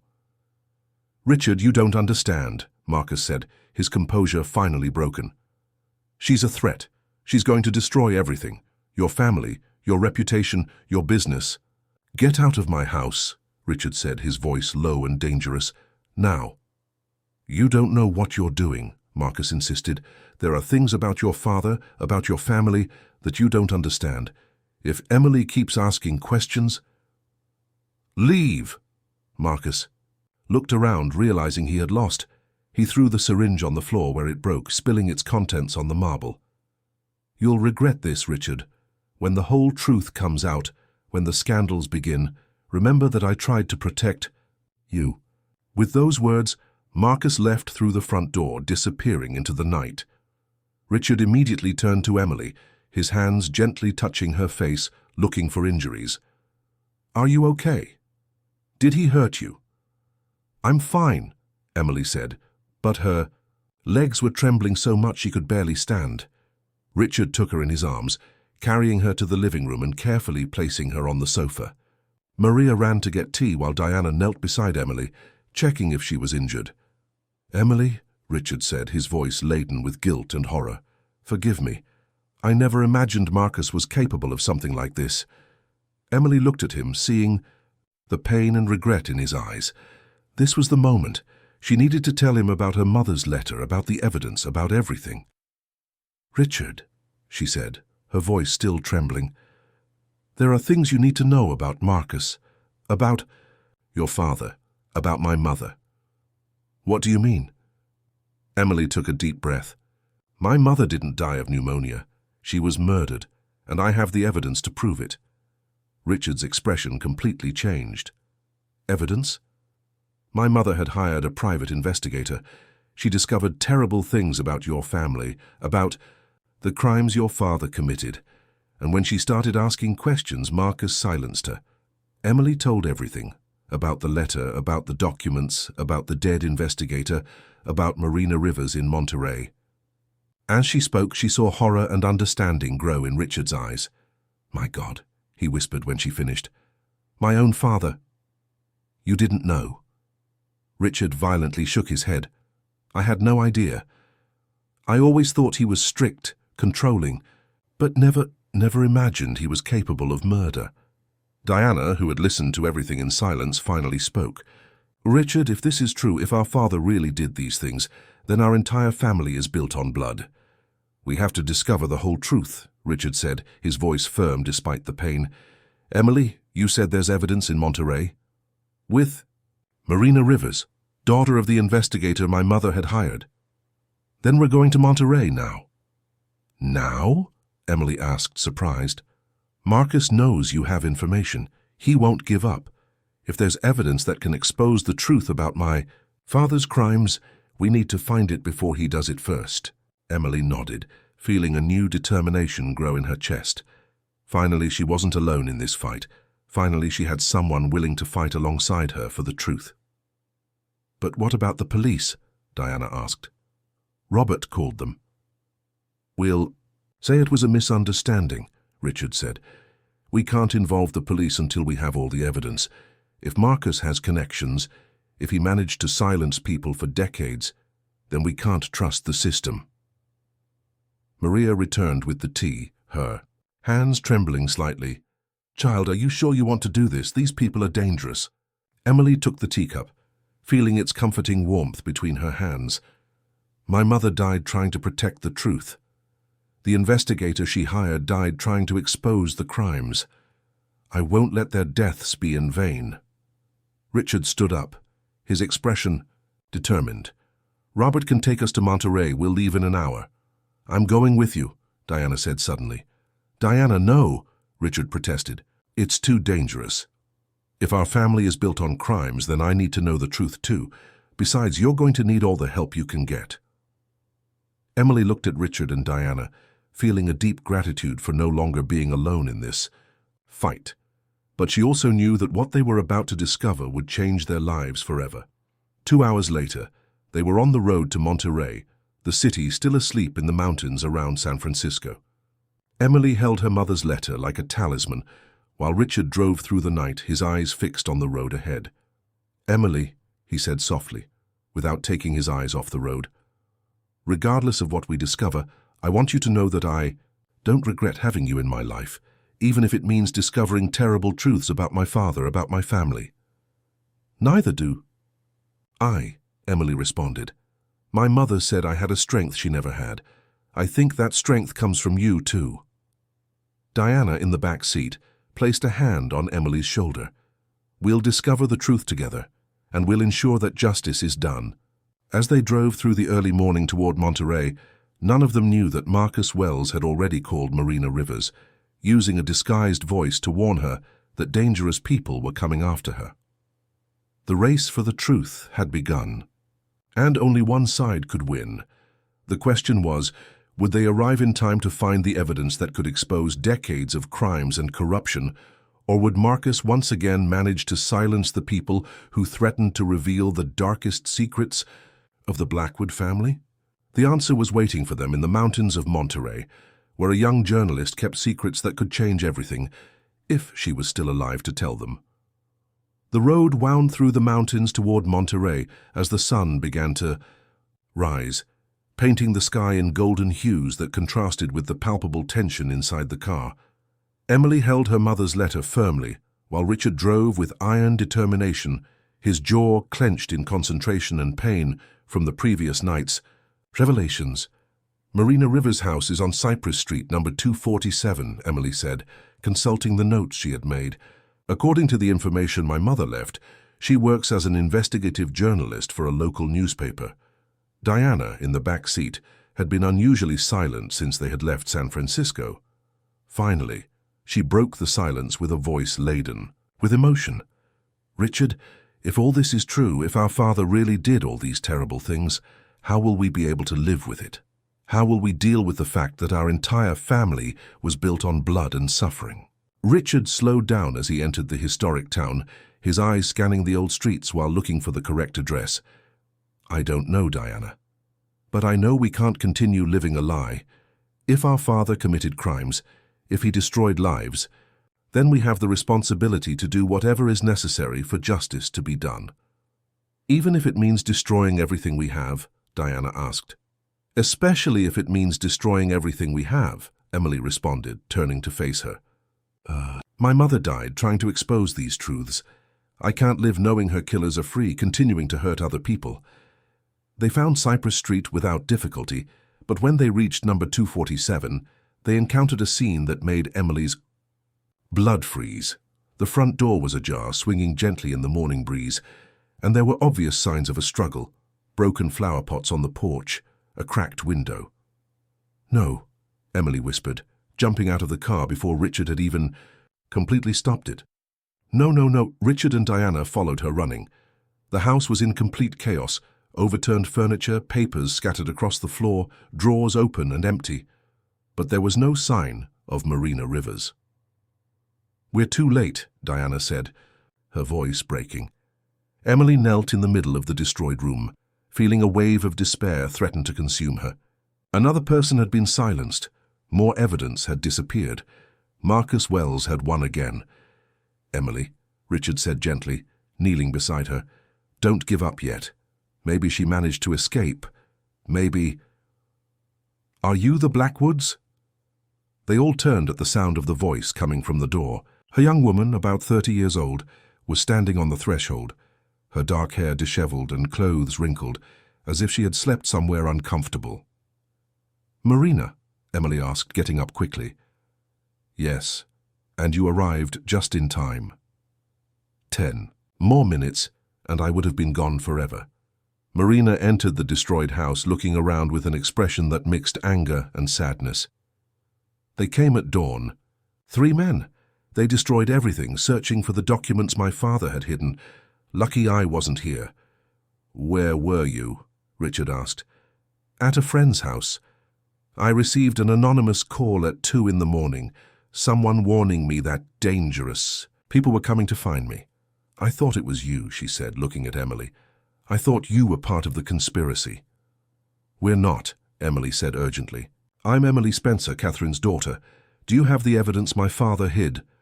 Marina studied Emily's face carefully, then nodded slowly. You have her eyes.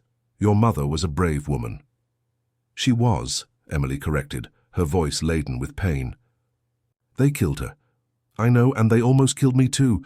But my father was paranoid, knew this could happen one day. He didn't hide the evidence here. Emily's heart raced. Where? There's a safety deposit box in a bank in Santa Cruz. My father rented it using a fake name, but left me all the information needed to access it. Marina took a small key from her pocket. It's all there. Documents, photographs, recordings. Enough evidence to expose not just Edward Blackwood, but the entire corruption network he commanded. Richard approached. Marina, I'm Richard Blackwood, Edward's son. I know it might be hard to believe, but I knew nothing about my father's crimes. I'm here because I want justice to be done. Marina studied him for a long moment. Are you willing to destroy your own family to expose the truth? I'm willing to do whatever is necessary so that the people my father hurt can have justice, including Catherine, including your father, including however many other victims there may be. Marina nodded, seeming to make a decision. Then let's go to Santa Cruz. But we need to be careful. If they destroyed my house, it means they know I have the evidence. They'll be waiting for us. Then how do we get there without being detected? Diana asked. I know back roads, Marina answered. My father taught me alternative routes for emergency cases. We can reach the bank without using the main roads. An hour later, they were driving on narrow roads that wound through mountains covered with redwood forests. Marina had insisted on driving, knowing every curve and every detour. Emily was in the passenger seat, while Richard and Diana were in the back, all in tense silence.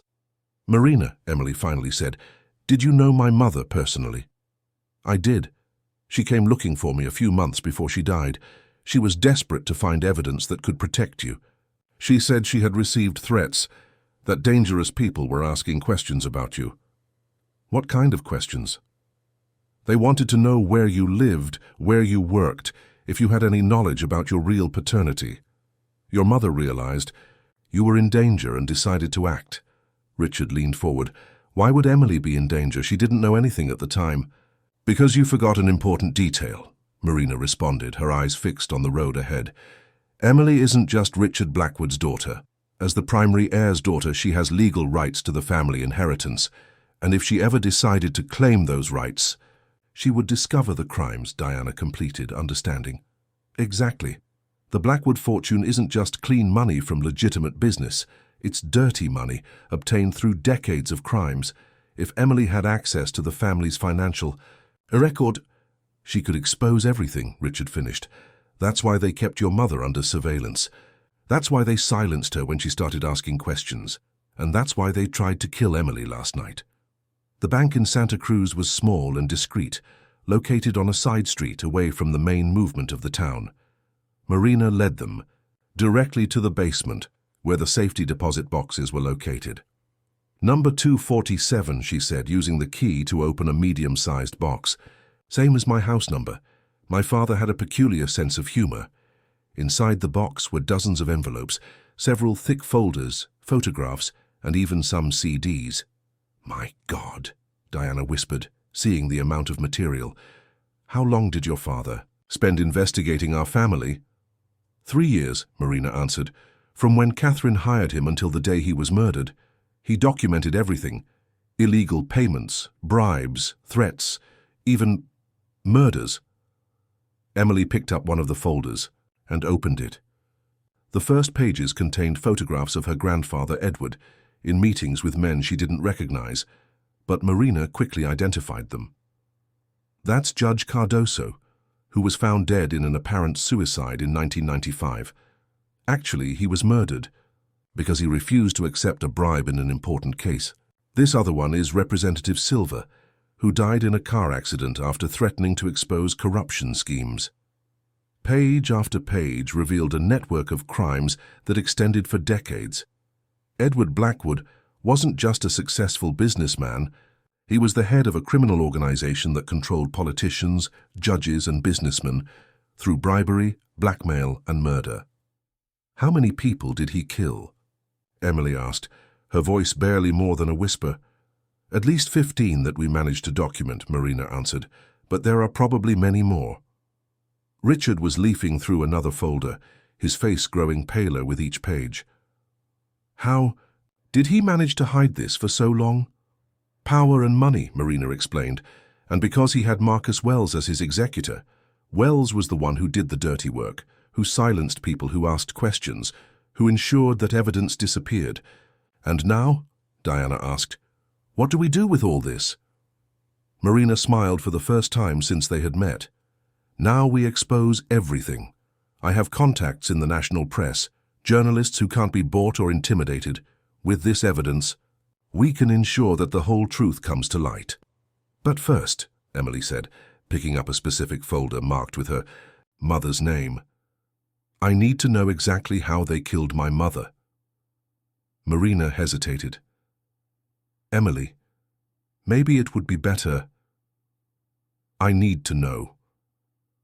Marina nodded and opened the folder.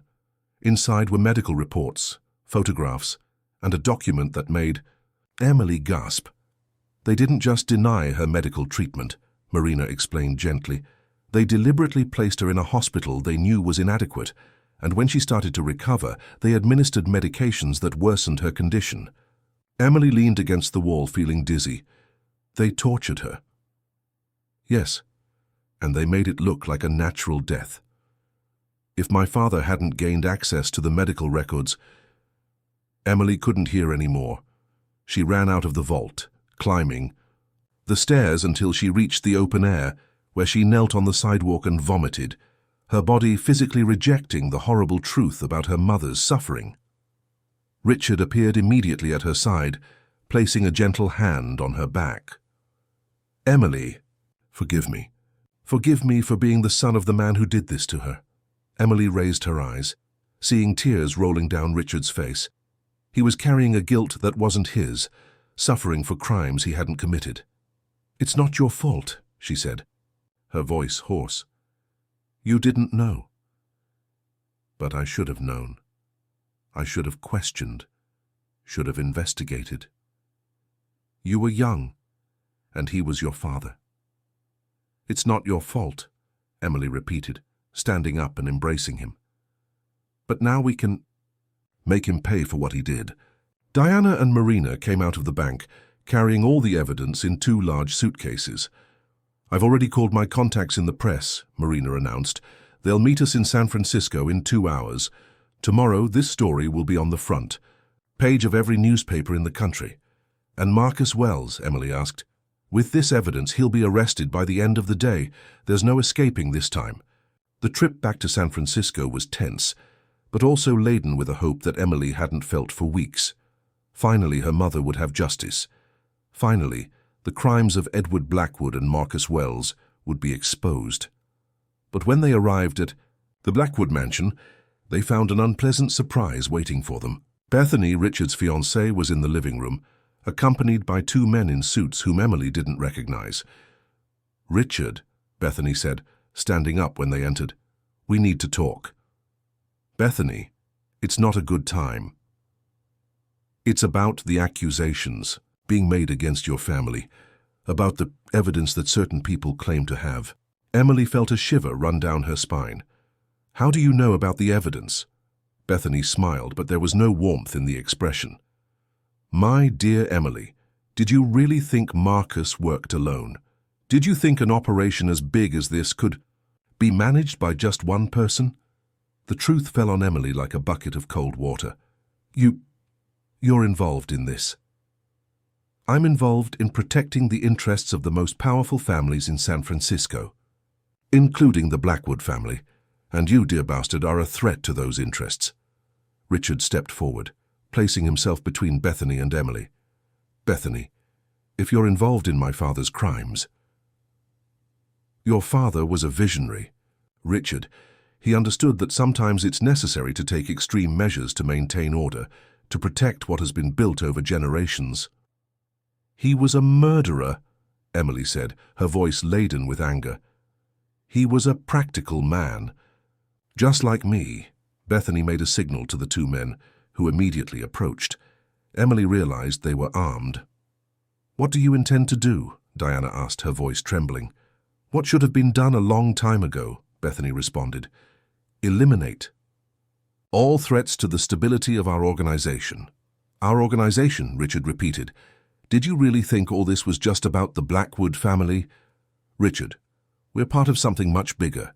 Dozens of powerful families, hundreds of politicians and businessmen, all working together to maintain control, to maintain power, and murdering anyone who threatens that power," Emily added. "When necessary, yes." Bethany made another signal, and the armed men advanced. But before they could act, the doors of the room were violently thrown open, and a dozen armed police officers ran in. "Police, everyone on the ground!" Marina appeared behind the police, smiling. "Sorry for the delay. I had to ensure the evidence reached the right people before coming here." Bethany and her henchmen were quickly immobilized and arrested. As they were being led away, Bethany shouted to Richard, "This isn't over. You have no idea how many powerful people will want to see you destroyed after this." "Let them come," Richard responded calmly. "I'm no longer afraid." In the weeks that followed, the scandal exploded through the national media. The evidence collected by John Rivers was sufficient to expose not only Edward Blackwood's crimes, but the entire corruption network he had commanded. Dozens of politicians, judges, businessmen, and other criminals were arrested. Marcus Wells was found in an apartment abroad trying to escape with a fortune in dirty money. He was extradited and sentenced to life imprisonment for multiple murders. Bethany and her accomplices were also convicted, exposed as part of a criminal organization that had operated for decades. For Richard, the period was one of deep reflection and change. He liquidated all the businesses that might have connections to his father's criminal activities, donating a large part of the family fortune to charity foundations and to the families of Edward's victims. "I don't want to build my life on the suffering of other people," he said to Emily in one of the many conversations they had during that period of transition. Emily had decided to stay in San Francisco, at least temporarily. She wanted to really get to know her father, build the relationship they never had the chance to have, and surprisingly, she discovered that she liked the person Richard was becoming, not the cold and controlling man she had initially met, but the gentle and compassionate man who was emerging from the ashes of his previous life. "You know," Emily said one night as they walked through the gardens of the mansion, "my mother always said I inherited her strength. But I think I also inherited something from you." "What?" "The ability to start over, to look at the past, accept the mistakes, and yet choose to be better." Richard smiled, and Emily realized it was a genuine smile, without the masks he had worn for so long. "Your mother would have been proud of you," he said, "of what you did, of the courage you showed." "She would have been proud of us both," Emily corrected, "for having found a way to each other, despite everything." 6 months later, Emily was working as a nurse in a public hospital in San Francisco, using part of the education she had received in the countryside to help people in need. It was work that gave meaning to her life, that connected her with the legacy of compassion her mother had left. Richard had become an activist for the rights of crime victims, using his experience and resources to help other families who had suffered injustices. He and Emily had lunch together every Sunday, sharing stories, building memories, learning to be father and daughter. Diana had decided to travel the world, discovering who she was away from the shadow of the family's crimes. But she wrote regularly, telling about her adventures and about how she was finally learning to live authentically. Marina Rivers had won a journalism award for her exposure of the corruption network and had become one of the most respected investigative journalists in the country. Maria continued working at the mansion, which had now become a refuge for Emily and Richard, a place where they could heal the wounds of the past and build a future based on truth and justice. On a sunny Sunday afternoon, Emily was organizing the letters her mother had written to Richard decades ago. He had kept them all, and now they read them together, allowing Catherine in some way to be part of the relationship they were building. She knew, Emily said, holding one particular letter. She knew that one day we would find each other. Richard took the letter and read aloud. One day our daughter will meet her father. And when that happens, I hope you both find in the love I have for you both the strength to build something beautiful together. They were silent for a moment, absorbing the words of a woman who had died protecting the love she felt for them. Do you think we've built something beautiful? Emily asked.